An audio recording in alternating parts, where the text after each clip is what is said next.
There was my best friend and brother, Aluk Minagu, flying with his arms moving up and down as if they were wings of an eagle. A great Gippu, flying with no care, no sadness, no fear, just flying. I knew exactly where he was at that moment, and I watched him be free. I slowly walked up to Al, and he stopped moving his arms and he looked at me.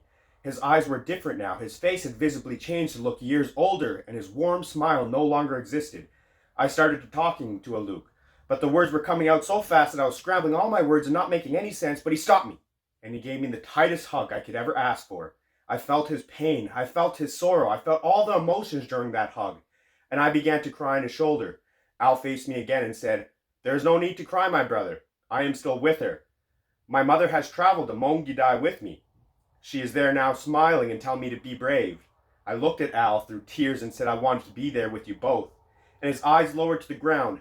"My brother, Mongidai is not a place you should wish to visit anymore. It is dark, full of fear and pain now.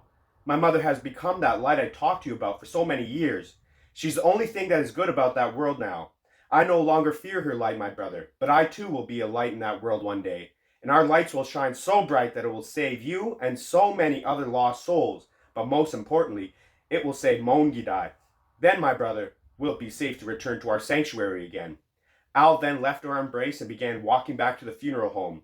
Once he opened the door, he stopped and turned his head to look at me and said, "There is a new light appearing in Mongidai these days. We'll meet again soon, my brother, the Moltes, until we meet again."